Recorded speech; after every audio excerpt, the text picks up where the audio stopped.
Una parte de los que estáis aquí ya nos conocéis, los hermanos Luque Delgado, tanto por las redes sociales como en las movilizaciones en las que hemos coincidido, tanto las convocadas por nosotros como en aquellas movilizaciones que hemos apoyado de otras asociaciones compañeras.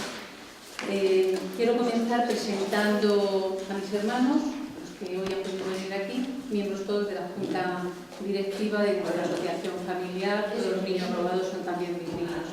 En primer lugar, Soledad, la presidenta, a la que conocéis todos, y es nuestra cara visible, ¿no? La que está siempre en los medios de comunicación y la que nos representa en todas las movilizaciones y en los contactos con la administración y con otras asociaciones. A mi hermano Salvador también le conocéis, sobre todo por su actividad en las redes sociales. Después, Soledad es la presidenta, Salvador es el vicepresidente de la asociación, mi hermano José, haciendo su papel de documentalista de la asociación, mi hermano Manuel, que es el tesorero, está allí. Además de tesorero, pues es un café de todo, y además también le conoceréis porque es un excelente organizador y es el que se encarga siempre de dirigir el servicio de orden de las movilizaciones.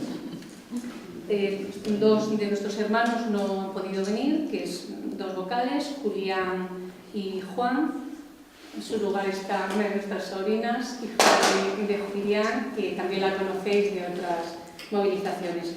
Y yo, que soy Carmen y soy la secretaria de la asociación. Damos la bienvenida a los miembros de la mesa que han tenido la gentileza de acompañarnos hoy en esta reunión para informarnos y asesorarnos sobre la querella argentina. José María Galante, chato, que queríamos que estuviera aquí, pero prefiere estar ahí lo tenéis, muchas gracias. Es el representante de la Red Aqua, que es un movimiento ciudadano de apoyo a la querella argentina. Carlos Eslepoy,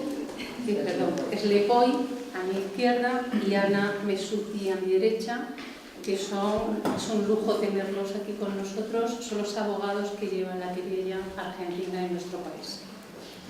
Y ya también, en el terreno de los agradecimientos, queremos agradecer al Chato sus gestiones con la Red Aqua para cedernos el local que ha hecho posible que nos podamos reunir hoy aquí. Muchas gracias. Y una cosa que no se me debe olvidar también, importantísimo, hoy coincidía esta reunión con una reunión de afectados de la Clínica Santa Cristina que convocaba a SOS Madrid.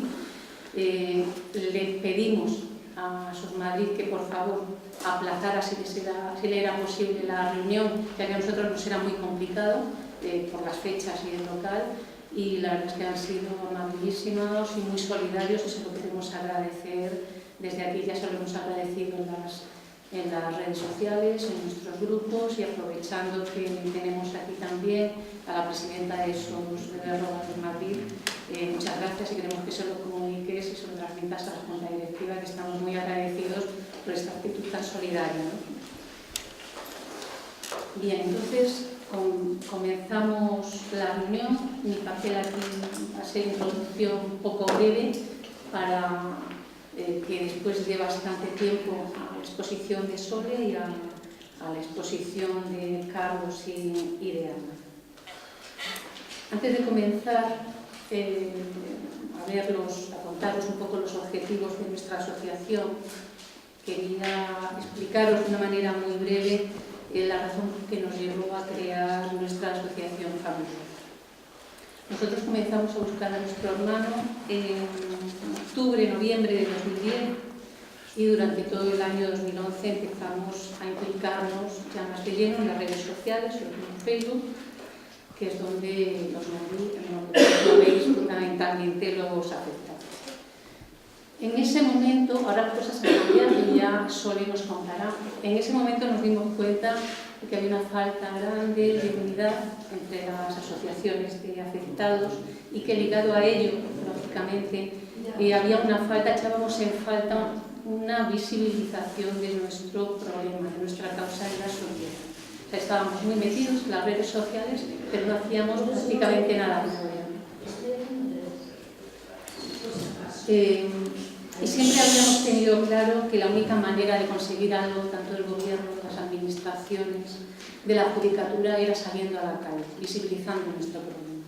A partir de ahí pensamos, bueno, vamos a hacer algo. ¿Cómo lo podemos hacer? Vamos a darle forma jurídica a lo que estamos haciendo la familia. Pero no queríamos hacer una asociación como las que ya existían, no tenía sentido. Queríamos hacer otra cosa. Una asociación que cubriera esos huecos que estábamos viendo, una asociación que fuera de movilización social y, en la medida que pudiéramos, de unión entre las propias asociaciones. En eso hemos estado trabajando y yo creo que nos ha salido bastante bien. Ahora lo podemos discutir, pero yo creo que nos ha salido bastante bien. ¿Cuáles son los objetivos de nuestra asociación? Bueno, los objetivos tenemos muchos, 15, 16 en nuestros estatutos, pero a lo que nos importa.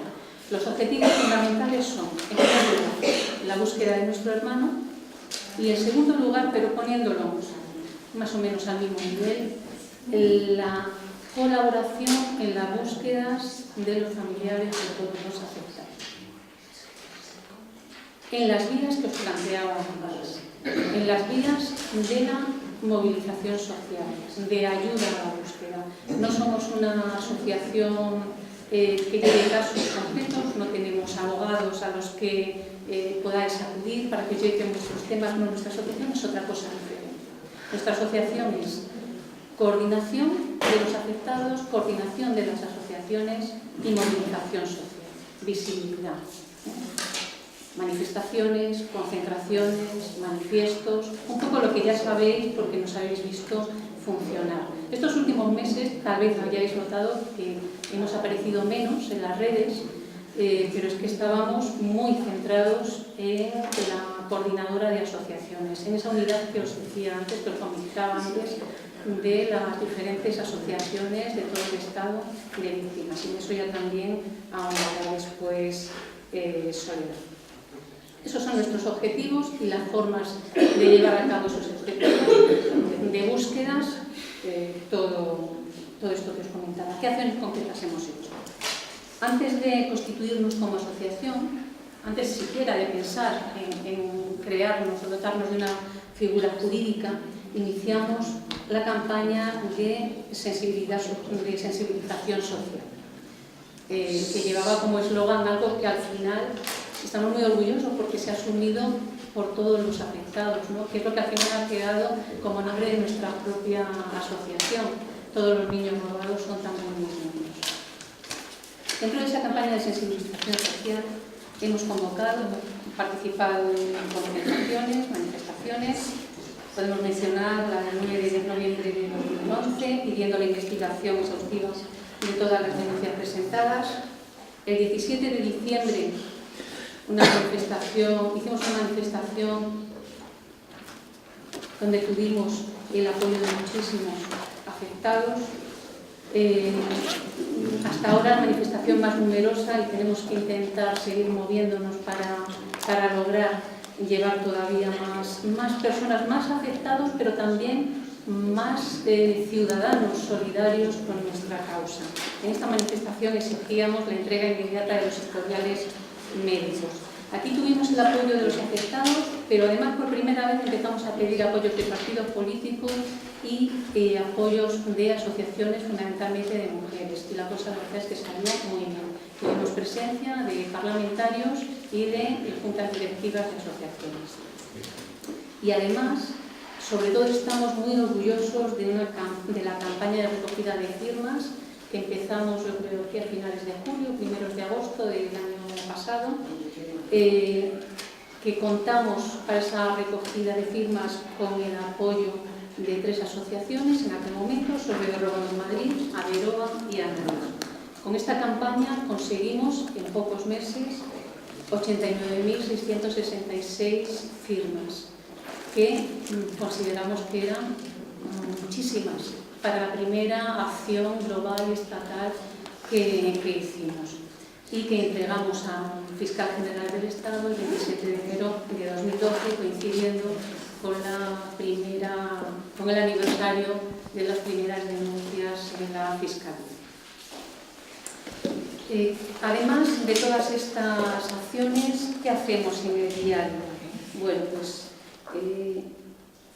todos los socios de la asociación, que somos socios fundadores, los hermanos, Soledad, sobre todo, es la que tiene la representación más visible. Cada vez que sale, ya lo veis, en los medios de comunicación.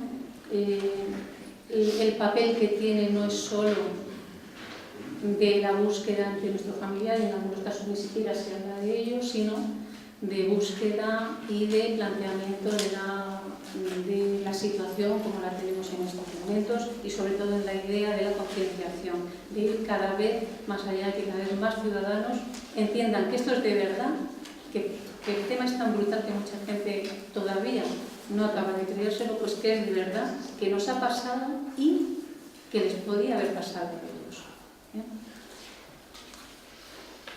Después también tenemos muy activos a Salva y a José, como haciendo una labor de documentación bastante buena, ya lo sabéis, sacando fotos de todos los perfiles, enmarcándolas, poniéndolas preciosas y lanzándolas al mundo, ¿no? Salvador está sobre todo muy especializado en todas las redes sociales en España, y José, todas las fotos y vídeos que realiza cubren España, México, Perú, Brasil, Estados Unidos, Alemania, Italia y Reino Unido. Y bueno, esperamos que cada vez ampliemos más. Y también nuestro blog pues, está siendo, no tengo aquí las estadísticas del blog en estos momentos, pero también tenemos unas ramificaciones fuertes en todo el mundo. Bien, si en la documentación que os hemos dado, si la tenéis a mano, bueno, primero hay un folleto tipo panfleto. Aquí os estamos animando, a los que no lo seáis ya, a ser socios colaboradores de nuestra asociación. Cuando os planteaba antes que nuestra asociación no era una asociación tipo, por eso no pedimos socios normales para formar parte de ello. Es más, no es en absoluto incompatible y sería muy deseable que todos vosotros estuvierais, si os apetece y encontráis una asociación donde estar cómodos, que estuvierais ahí, que pudierais ser socios. No es nada incompatible ser socio colaborador nuestro, todo lo contrario. Nosotros nos planteamos los socios, tenemos tres tipos de socios colaboradores. Los socios colaboradores que buscan a sus niños, las familias que buscan a sus niños, los socios colaboradores que buscan sus orígenes, estaríamos hablando de los niños, que empiezan a sospechar o pensar que algo pudo haber raro que están buscando. Y después tenemos una figura también muy importante para nosotros, que son los socios colaboradores solidarios, que son los que nos van a ir permitiendo salir un poco del grupo cerrado donde estamos y que se vaya ampliando. Y dentro de estos socios colaboradores solidarios ya tenemos no solo amigos, personas físicas, sino también, y es importante, entidades jurídicas. Tenemos ya varias asociaciones y la idea es que cada vez sea un número mayor. Y además, ¿por qué no es incompatible ser un socio colaborador nuestro o ser socio de otras asociaciones? Es que eso va, además, en la misma línea, con la misma estrategia que os contaba antes. Nosotros lo que queremos es unificar, unir, que todas las acciones se hagan conjuntamente. Aquí posiblemente estáis, ya os veo, afectados de muchas asociaciones. Posible que haya afectados que no seáis todavía de ninguna. Bien, si logramos unificar acciones, movilizaciones comunes, donde os sintáis totalmente cómodos e integrados y que las juntas directivas de vuestras asociaciones también las asuman, bueno, pues eso ya es una manera de ir avanzando y de ir consiguiendo nuestros objetivos. En la primera hoja de la carpeta, ya os la veis en casa tranquilamente, cuenta un poco lo que os estoy comentando ahora, de qué consiste, en qué consiste ser socios colaboradores. En realidad, básicamente lo que tenéis es derechos, es decir, vais a poder darnos vuestros datos de búsqueda y vamos con esos datos de búsqueda a intentar lanzarlos allá donde tengamos posibilidad. Vais a estar puntualmente informados de todo lo que hagamos y de todas las informaciones que nos lleguen a través de correo electrónico, o sea, no solo a través de la red, sino que con nuestros colaboradores le haremos una información mucho más personalizada. Correo electrónico, cartas si es posible, o teléfono. Fundamentalmente por aquello de la economía será correo electrónico. También tenéis derecho a proponer a la Junta Directiva las iniciativas que penséis interesantes para realizar. Estudiaremos y veremos si es posible, con nuestros recursos limitados, poder hacerlo. Y a participar en las movilizaciones. Esto no nos lo planteamos como una obligación, sino como un derecho. Participar en todas las movilizaciones y foros que podamos convocar. La segunda página que tenéis en la carpeta es el orden del día abreviado que vamos a ver aquí. Ya todos los que os habíais inscrito os lo hemos mandado por correo electrónico. Después, ya voy muy rápido, después tenéis 3 fichas de socio colaborador, tal como os he planteado antes. En la parte superior derecha, socio que buscan a los niños, socio que buscan sus orígenes y socios solidarios. Para en el caso de que os animéis, y yo os animo con mucho entusiasmo a que lo hagáis, lo rellenéis, y si no ahora, que os pongáis en contacto con nosotros, os lo podemos enviar por correo electrónico para que os sea más cómodo rellenarlo y nos lo enviáis. Los que formalicéis la solicitud de ser socio colaborador, os mandaríamos un cuestionario mucho más extenso. Nuestra idea es ir haciendo una base de datos donde se puedan cotejar en el futuro datos de todos los afectados. Estamos hablando de datos que ahora mismo os preguntaréis, bueno, ahora es que hay todas las asociaciones tienen bases de datos, de sus asociados, tal. Hay bases de datos absolutamente enormes con miles de datos. Nuestra duda es, ¿realmente son operativas esas bases de datos? Algunas no, la mayoría no. ¿Por qué? Cuando tú vas a ver las bases de datos, la mayor parte ni siquiera para buscar, tienes que tirarte una hora buscando datos. Hay veces que ni siquiera están ordenados por fechas.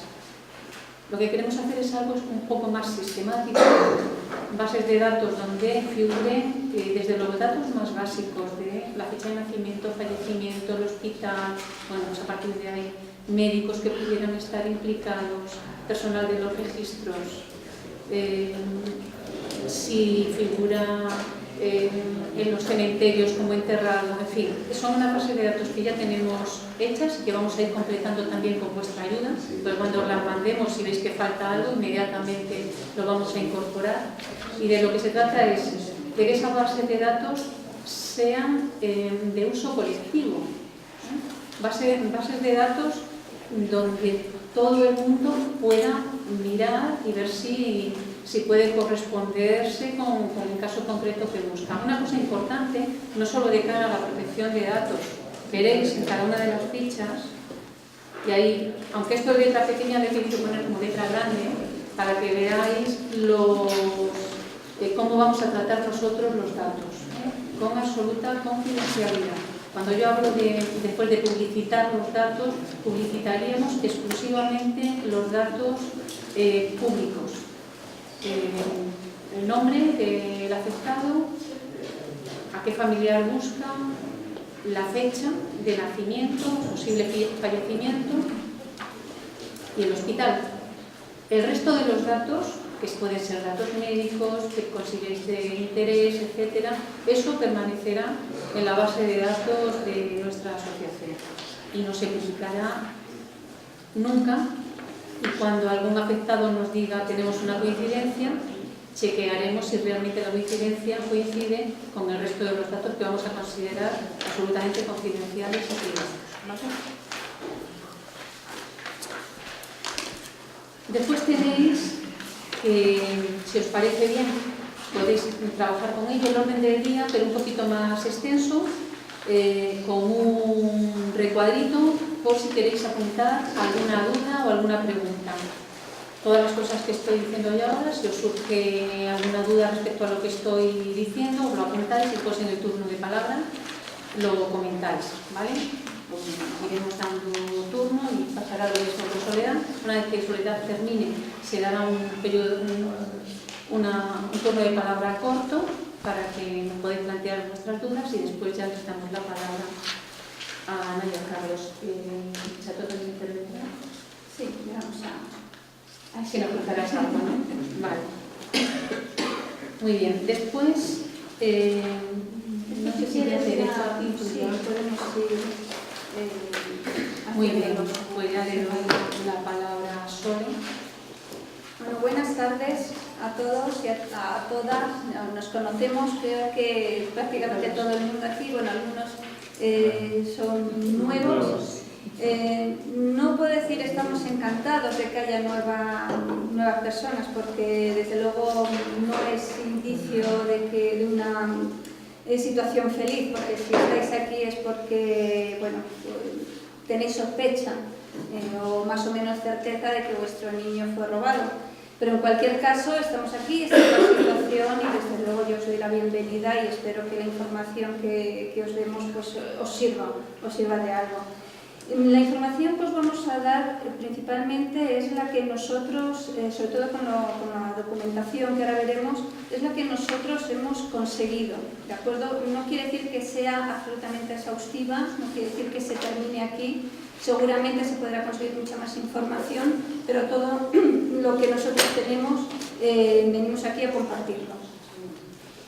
Como os ha contado Carmen, el orden del día más extendido y organizado está dividido por secciones y con apartados para que podáis poner vuestras dudas, vuestros comentarios, vuestras preguntas.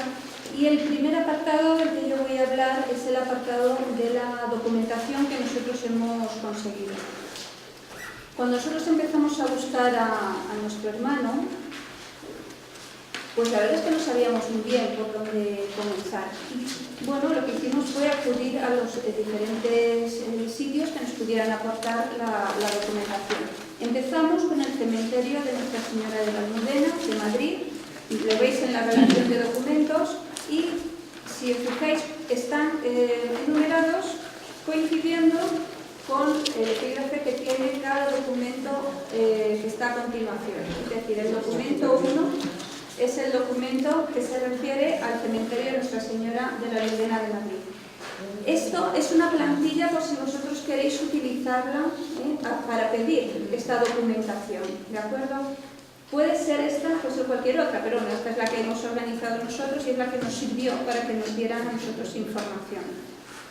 La información que nos dieron con esto, bueno, pues era la ubicación, la supuesta ubicación de donde estaban los restos, pero no nos aportaron más documentación, con lo cual solicitamos a la empresa Mixtas de Servicios Funerarios de Madrid, el tanatorio, pues solicitamos más información todavía.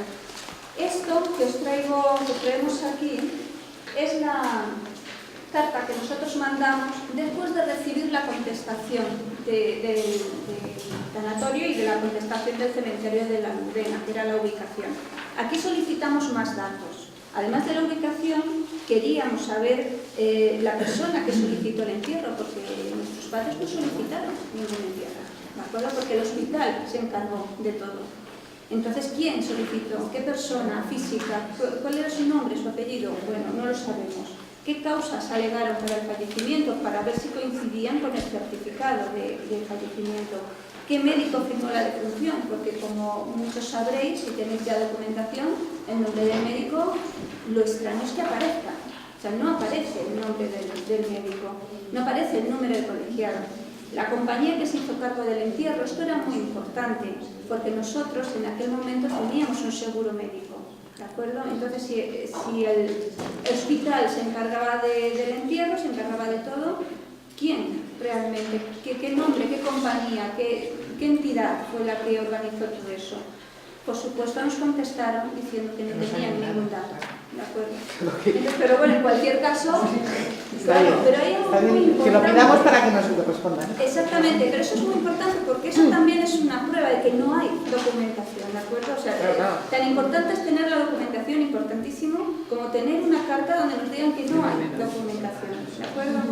Por eso yo insistimos siempre en que hay que solicitar información, documentación, donde sea, quien sea, cualquier registro, cualquier entidad. Nos van a decir que no está. Bueno, que nos lo digan por escrito, siempre. Solo me gustaría preguntaros una cosa. Esperamos a ver tu palabra. Apúntatelo en el recuadrito, ¿vale? Otro de los papeles, de las solicitudes que hicimos, fue el archivo regional de la Comunidad de Madrid, es el archivo que está en la calle Ramírez de Prado. Seguramente lo conocéis también, la mayoría de vosotros.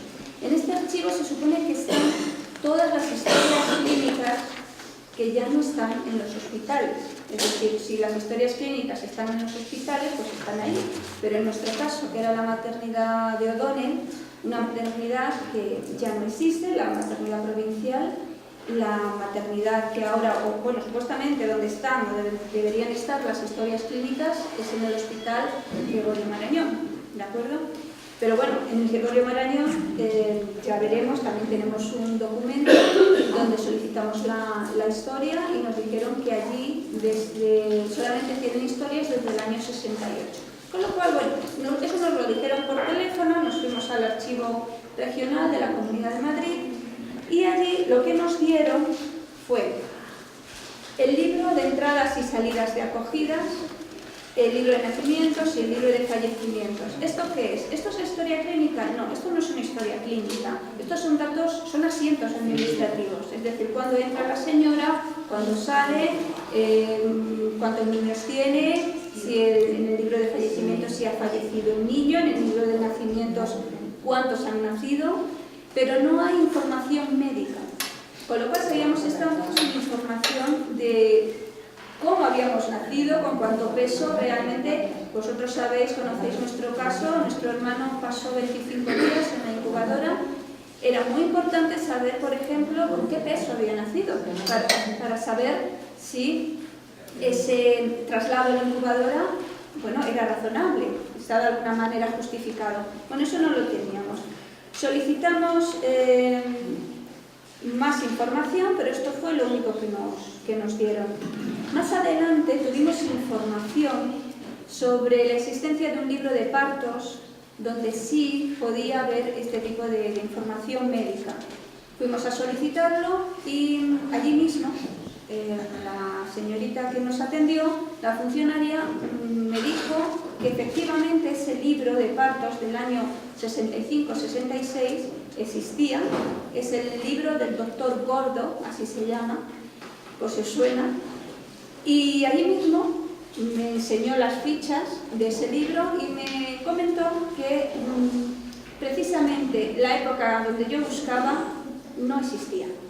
Es decir, desde, si no recuerdo mal, desde enero del 65 hasta septiembre, toda esa parte estaba amputada del libro, es decir, nunca llegó están arrancadas, es decir, no están las hojas, vaya.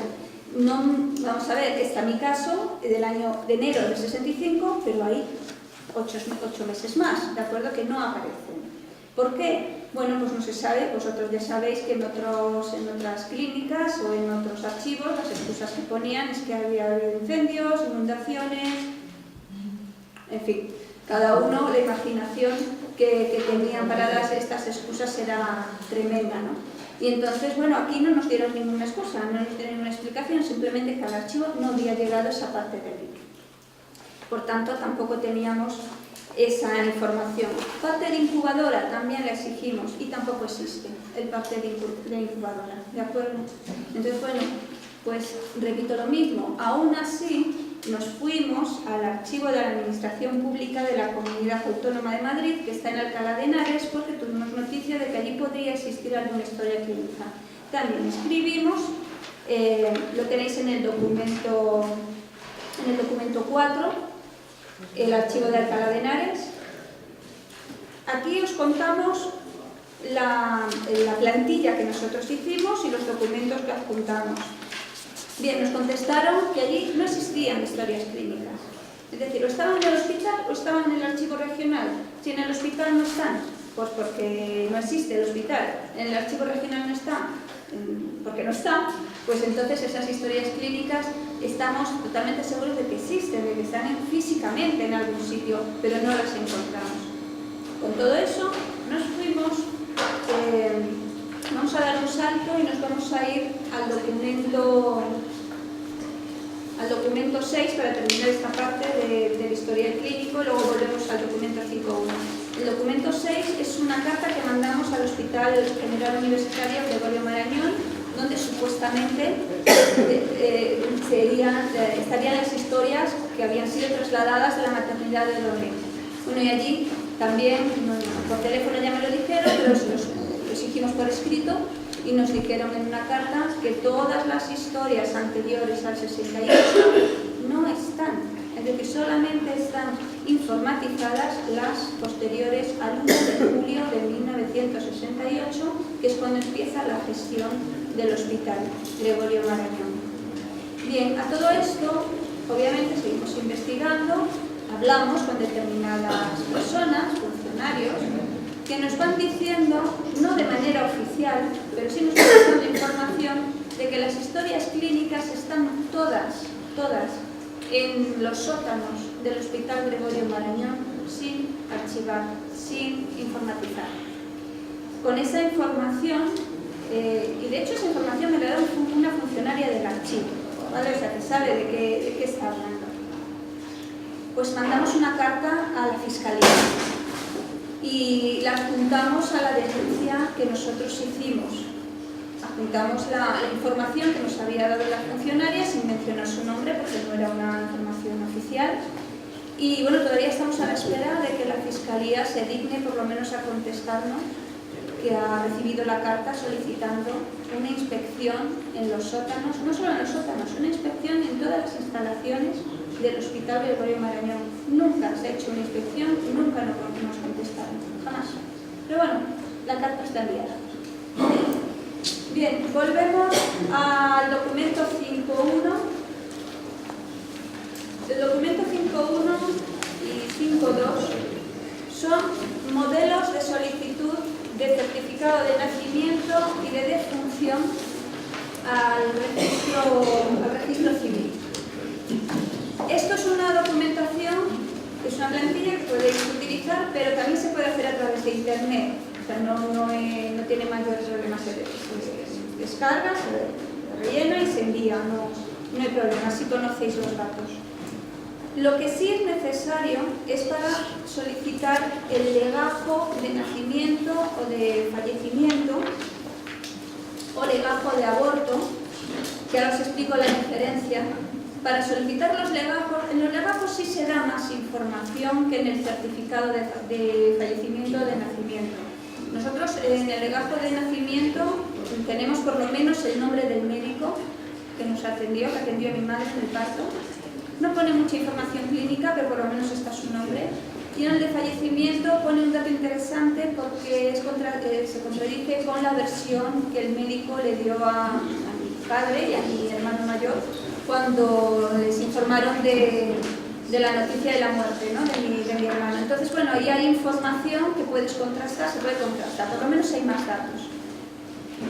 Pero sí es verdad que el legajo hay que solicitarlo, yo lo tuve que solicitar en persona y lo tuve que recoger en persona. El legajo de aborto nosotros no tuvimos que solicitarlo. ¿Por qué? Porque la diferencia está en si el niño, si hay noticia de que el niño vive más de 24 horas o menos de 24 horas. Si vive más de 24 horas, lo que solicitas es un legajo, un certificado de fallecimiento. Si vive menos de 24 horas, lo que se solicita es un legajo de aborto. De aborto. Con la misma modalidad. Sí, con esta, Igual. sí, con esta plantilla de documento 5.3 puedes solicitar el legajo de aborto, porque eso es para el legajo de nacimiento, fallecimiento, tú tendrás que cambiarlo y poner el legajo de aborto. ¿De acuerdo? Toda esta documentación la dedicaría, sí. Vamos a escuchar a ver si ya no sabe la conversación, si la obligamos a que corte. Bien. Nos queda por explicar en la documentación una última cosa, que era la partida de bautismo.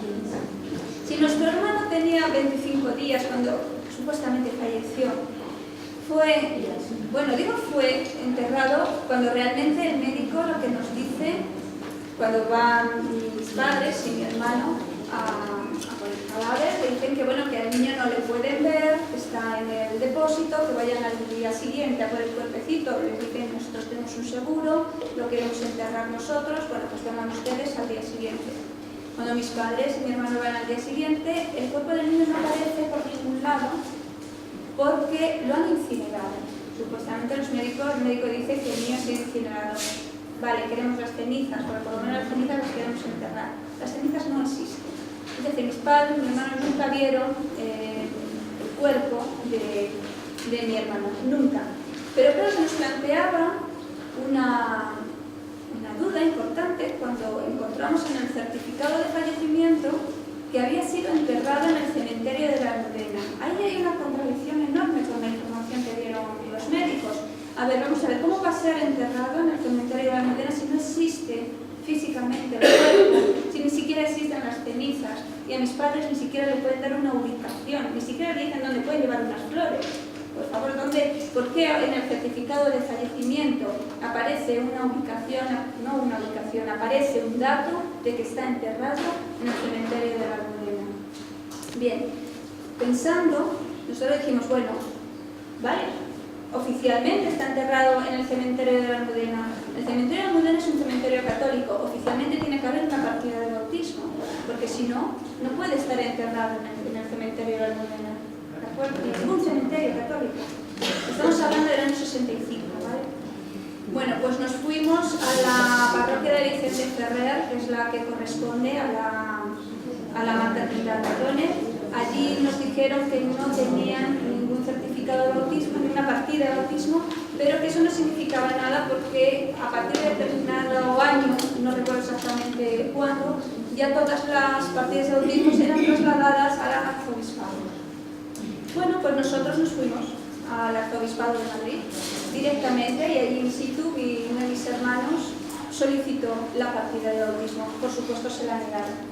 ¿Por qué? Pues porque tiene que solicitar una partida de bautismo la persona titular de la partida de bautismo. Cuando nosotros intentamos explicarle que es que mi hermano estaba fallecido, supuestamente fallecido, bueno, pues le dijeron a mi hermano, bien, pues entonces de alguna manera tiene que justificarlo. Llevamos, creo que fue en ese momento le llevamos incluso documentación del certificado de fallecimiento, el certificado de fallecimiento de mis padres, el carnet de identidad de mi hermano. Bueno, en aquel momento no se lo dieron, lo que sí le dijeron es que lo consultarían y si lo tenían a bien, después de la consulta nos enviarían una notificación o la partida de bautismo, lo que fuera, en fin, lo que correspondiera. Y sí, nos enviaron una carta diciendo que no existe partida de bautismo, ¿de acuerdo? Eso, porque de verdad es muy importante. Mi interés aquí, fundamentalmente, es que solicitéis toda la documentación que podáis. Toda. No la vais a conseguir, ya os lo digo. Pero sí vais a conseguir la negativa, es decir, vais a conseguir, no hay documentación. Y eso es muy importante para realizar cualquier acción legal. Bien, tenemos aquí en el documento 7 la plantilla para solicitarle la partida de bautismo al ilustrísimo señor don Joaquín Iniesta Calvo Zacaral, que es el vicario general de la Archidiócesis de Madrid. Bien, con esta carta, además, intentamos redactarla de una manera muy formal, para que nunca tuvieran la excusa de que había falta de respeto y negarnos la documentación. Entonces, bueno, en este sentido, pues es una relación muy formal y muy respetuosa con el cargo que tiene este señor. ¿De acuerdo? Bien, entonces, seguro que hay más documentación, seguro que se puede pedir más, y después en el turno de palabra yo sí que os pediría que si alguien sabe de algún documento más que se pueda pedir, lo aporte aquí a todos los compañeros, porque tomaremos nota e inmediatamente lo vamos a solicitar. ¿De acuerdo? Bien, ¿qué es lo que ocurre cuando, no suele ser el caso, pero en algunas ocasiones se solicita documentación y llega tarde, llega pasada un mes, o no llega, no nos contestan? Bien, ¿qué hacemos en esa situación? Bueno, nosotros nos fuimos en julio a hablar con la Agencia Española de Protección de Datos para pedir información precisamente sobre este tema. ¿En qué archivos, en qué entidades tienen ellos competencia y en cuáles no? Esto a nosotros nos interesaba sobremanera porque, claro, teníamos que saber dónde podíamos solicitar documentación y estaban obligados a darnos esa documentación. En la Agencia Española de Protección de Datos nos dieron información muy interesante, y bueno, prácticamente todos los archivos oficiales están bajo la Ley de Protección de Datos. Eso significa que nuestros propios datos no podemos solicitar datos de terceras personas, a no ser que nos hagan una autorización, pero nuestros propios datos sí podemos pedirlos. Hay dos entidades donde la Agencia Española de Protección de Datos no tiene competencia y por tanto no pueden meterse y obligar a esas entidades a dar documentación, que son los cementerios y las iglesias, los archivos eclesiásticos. De hecho, nos contaron que tuvieron un conflicto legal importante con la iglesia. Ellos, la Agencia Española de Protección de Datos, intentó tener competencia en los archivos eclesiásticos, llegaron incluso a la Audiencia Nacional, que les dio la razón, que dijo que sí, que podrían exigir o tutelar a los ciudadanos para que exigieran sus datos a la Iglesia, pero los abogados de la Iglesia lo llevaron al Tribunal Supremo y finalmente el Tribunal Supremo dictó una sentencia que dijo que no, que la Iglesia tenía razón y que allí nadie podía ni debía meter mano. Entonces, que eso correspondía únicamente a la jerarquía eclesiástica y, bueno, no solamente la Agencia Española de Protección de Datos tuvo que pagar las costas de todo ese proceso legal, sino que hubo una sentencia donde se les acusó de temeridad. Es impresionante que a estas alturas ocurra eso, ¿no? Pero así es. Con lo cual, cuando decimos con la Iglesia hemos topado, pues, queridos amigos, así es. ¿Qué es lo que ocurre? Que en general no te niegan las partidas de bautismo, pero tienes que solicitarla de una manera muy elegante, muy formal y bueno, y estar pendiente un poco de la buena voluntad de estas personas. El documento 8.1 y 8.2 son documentos de la Agencia Española de Protección de Datos, os voy a explicar rápidamente. El documento 8.1 es el ejercicio del derecho de acceso. Esto es simplemente, esta plantilla simplemente, es por si tenéis alguna duda de si un archivo está bajo la competencia de la Ley de Protección de Datos y tenéis derecho a solicitar vuestros propios datos, simplemente es llevarla a la Agencia Española de Protección de Datos para que os informen y para que os den acceso a ese archivo. Simplemente, no se suele utilizar, pero bueno, yo os la doy aquí por si la necesitáis. Lo que es realmente importante es el documento 8.2. ¿Qué es lo que ocurre si un archivo que depende, que tiene la obligación de darte los documentos, no te los da o se retrasa mucho en dártelos o simplemente negártelos por escrito no te lo va a negar, pero simplemente hace caso omiso a tu petición. Pues cuando pase un mes tenemos derecho a entregar esto a la agencia y que nos tutele. La tutela significa que ellos se encargan personalmente de exigir a ese archivo tus documentos. ¿De acuerdo? O sea que esto también es muy importante. ¿Por qué? ¿Por qué no nos dan documentación? ¿Porque no existen? ¿O por qué? Bueno, efectivamente, no lo quería yo decir así, pero lo que es importante es que además es meter por medio a la Agencia Española de Protección de Datos, que sean ellos los que hagan intermediarios y los que nos tutelen. Mientras más documentos tengamos de nuestras acciones, mejor vamos a estar respaldados. Bien, esto en cuanto a los documentos que nosotros pensábamos que os podían ayudar.